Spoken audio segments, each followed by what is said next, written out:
Hi hello ನಮಸ್ಕಾರ ಸ್ನೇಹಿತರೆ, ಏನಾಗ್ತದೆ ಫೈನಲಿ ಇಲ್ಲಿ ಕುಸುಮ ಅವರು ತಾಂಡವ್ ಮೇಲೆ ರೇಗ್ತಿರೋದಿಗೆ ತಾಂಡವ್ಗೆ ವಿಷಯ ಗೊತ್ತಾಯ್ತಾ. ಈ ಕಡೆ ಶ್ರೇಷ್ಠಗೆ ಈ ಕಡೆ ಪೂಜಾ ಮತ್ತು ಸುಂದ್ರಿ ಮಾಡಿದ್ದೇನು, ಜೊತೆಗೆ ಇತ್ತ ಕಡೆ ಭಾಗ್ಯನ ಚೇಸ್ ಮಾಡಿಕೊಂಡು ಹೋಟೆಲ್ನವರೆಲ್ಲ ಬಸ್ ಅಂದೆ ಓಡ್ತಿರೋದು ಯಾಕೆ, ರಿವ್ಯೂವರ್ ಕೊಟ್ಟಿದ್ದ ರಿವ್ಯೂ ಏನಾಗಿತ್ತು, ಭಾಗ್ಯ ಹೆದರುಕೊಂಡು ಬೇರೆ ಕೇಳ್ತಿರೋದು ಯಾಕೆ, ಇದು ಎಲ್ಲವನ್ನ ಕೂಡ ತಿಳ್ಕೊಬೇಕು ಅಂದರೆ ಈಗಲೇ ನಮ್ಮ ಈ ಚಾನಲ್ನ ಸಬ್ಸ್ಕ್ರೈಬ್ ಮಾಡಿ, ಹಾಗೆ ಒಂದು ವಿಡಿಯೋವನ್ನು ಪೂರ್ತಿಯಾಗಿ ನೋಡಿ.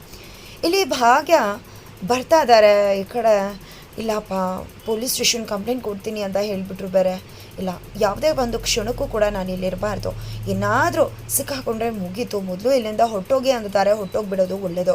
ಪೊಲೀಸ್ ಸ್ಟೇಷನ್ಗೆ ಏನಾದರೂ ಕಂಪ್ಲೇಂಟ್ ಕೊಟ್ಟರೆ ಅತ್ತೆ ಗೊತ್ತಾಗ್ಬಿಡುತ್ತೆ, ಆಮೇಲೆ ಸುಮ್ಮನೆ ಬಿಡ್ತಾರೆ, ಖಂಡಿತ ಒಂದೋಗಿ ಇನ್ನೊಂದು ಆಗಿಬಿಡುತ್ತೆ ಅಂತ ಅಂದ್ಕೊಂಡು ಹೋಗ್ತಿರ್ತಾರೆ. ಅಷ್ಟರಲ್ಲಿ ಹಿತ ಅವರು ಭಾಗ್ಯ ಅಂತ ಅಂದ್ಕೊಂಡು ಬರ್ತಿದ್ದಾರೆ. ಅಯ್ಯೋ ಇವ್ರನ್ನ ಬೇರೆ ಕಳಿಸ್ಬಿಟ್ರೆ ಅಯ್ಯಪ್ಪ ಹೋಗ್ಬಿಡ್ಬೇಕು, ಇವ್ರ ಕೈಗೆ ಸಿಗದೆ ಅಂತ ಜೋರಾಗಿ ಹೋಗ್ತಿರ್ತಾರೆ.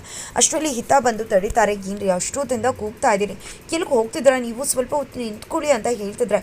ಇಲ್ಲ ಓನರ್ ಅವರು ಹೇಳಿದ್ರಲ್ವ ಹೊರಟೋಗ್ಬಿಡಿ ಅಂತ, ಅದಕ್ಕೋಸ್ಕರ ಹೋಗ್ತಿದ್ದೀನಿ ಅಂತ ಹೇಳ್ತಿದ್ದಾರೆ. ಏನ್ರಿ ಹೀಗೆ ರೀತಿ ಹೋಗ್ತಿದ್ರಲ್ಲ, ನೀವು ಮಾಡಿದ್ದು ಅಡುಗೆಗೆ ರಿವ್ಯೂ ಏನು ರಿವ್ಯೂ ಕೊಟ್ಟರು ಅಂತ ಕೇಳ್ಕೊಂಡು ಹೋಗ್ಬೇಕಲ್ವಾ ಅಂದಾಗ, ಏನೂ ಕೂಡ ಬೇಡ, ನಂದಲ್ದೇ ಇರೋ ಜಾಗದಲ್ಲಿ ಇರೋದು ತಪ್ಪಾಗತ್ತೆ ಅಂತ ಹೇಳ್ತಿದ್ದಾರೆ.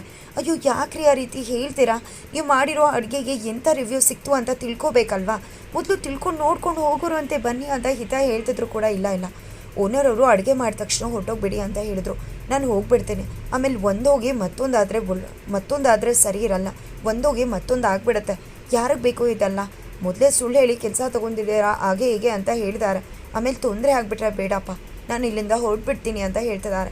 ಏನ್ರಿ ನೀವು ಇಷ್ಟೊಂದು ಹೆದರ್ಕೋತೀರಾ, A²+B²+2AB ಅನ್ನೋ ಒಂದು ಆಲ್ಜಿಬ್ರಾನ ಕಲಿತು ಎಕ್ಸಾಮ್ ಬರೆದು ಪಾಸ್ ಆಗಿರೋ ನೀವು ಇದಕ್ಕೆಲ್ಲ ಯಾಕ್ರಿ ಹೆದರ್ಕೋತಿದ್ದೀರಾ, ರಿವ್ಯೂ ಅವ್ರಿಗೆ ಹೆದರ್ಕೋತಿದ್ದೀರಾ ನೀವು ಅಂತ ಕೇಳ್ತಿದ್ದಾರೆ.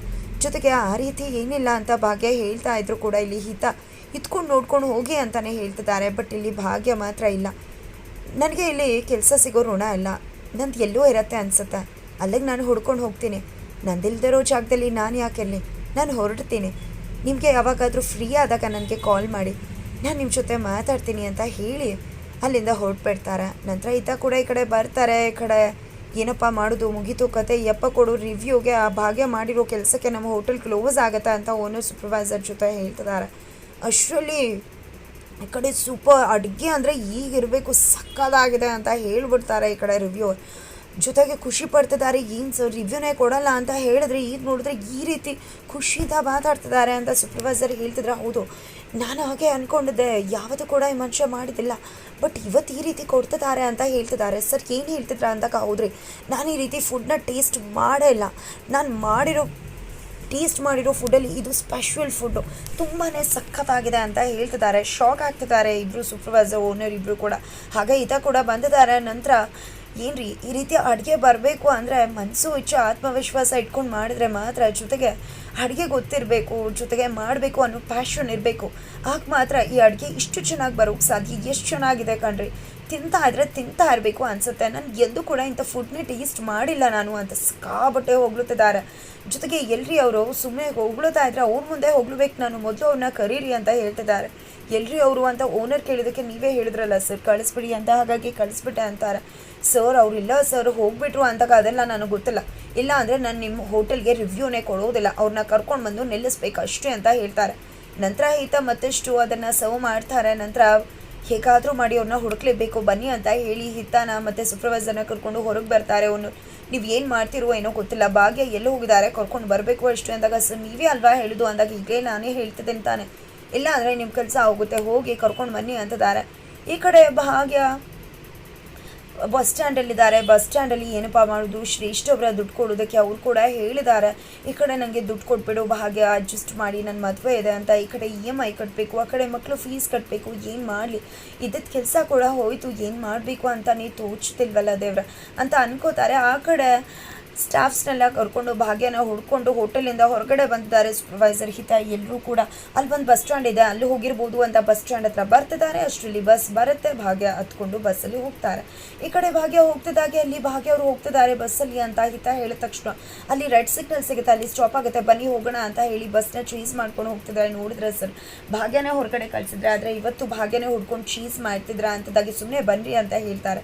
ನಂತರ ಸೂಪರ್ವೈಸರ್ ಹಾಗೆ ಸ್ಟಾಫ್ಸ್ ಹಿತ ಎಲ್ಲರೂ ಕೂಡ ಬಸ್ಸಿಂದ ಓಡ್ತಿದ್ದಾರೆ. ಆದರೆ ಇಲ್ಲಿ ಭಾಗ್ಯಗೆ ಮಾತ್ರ ಕಣ್ಣೀರು ಬಿಟ್ಟರೆ ಬೇರೆ ಏನೂ ಇಲ್ಲ. ಏನು ಮಾಡಲಿ ಮುಂದೆ ನಾನು ಅಂತ.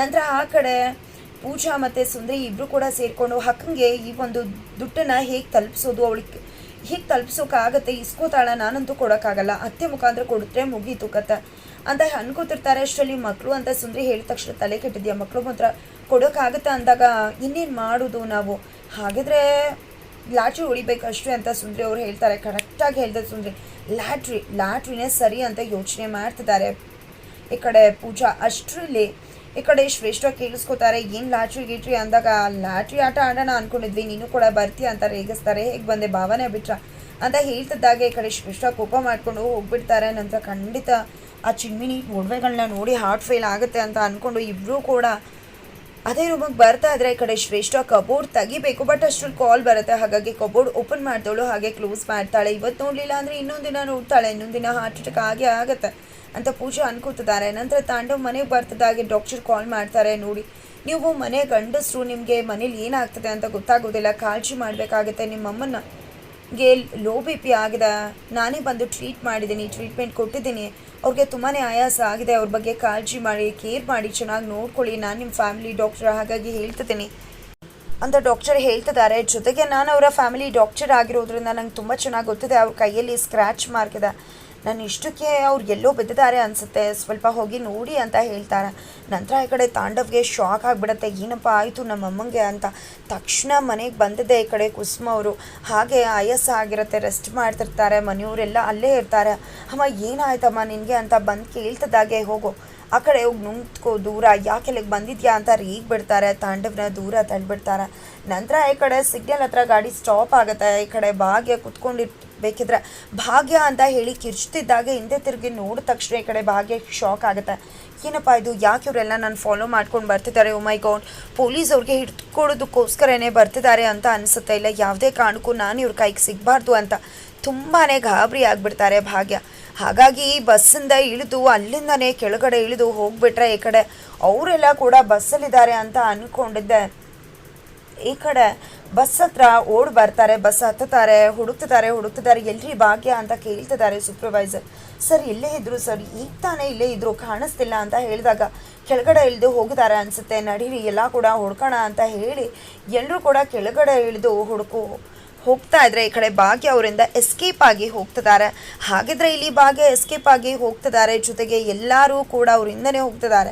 ಹಾಗಿದ್ರೆ ಫೈನಲಿ ಇಲ್ಲಿ ಭಾಗ್ಯನ ಚೇಸ್ ಮಾಡೇ ಬಿಡ್ತಾರೆ. ಈ ಕಡೆ ಸೂಪರ್ವೈಸರ್ ಎಲ್ಲರೂ ಕೂಡ ಭಾಗ್ಯನ ಹಿಡಿದು ಮತ್ತೆ ಹೋಟೆಲ್ಗೆ ಕರ್ಕೊಂಡು ಹೋಗ್ತಾರೆ. ಏನಾಗುತ್ತೆ ಭಾಗ್ಯ ಕತೆ, ಏನು ಆಫರ್ ಸಿಗುತ್ತೆ ಮುಂದಿನ ವಿಡಿಯೋದಲ್ಲಿ ನೋಡಬೇಕಾಗತ್ತೆ.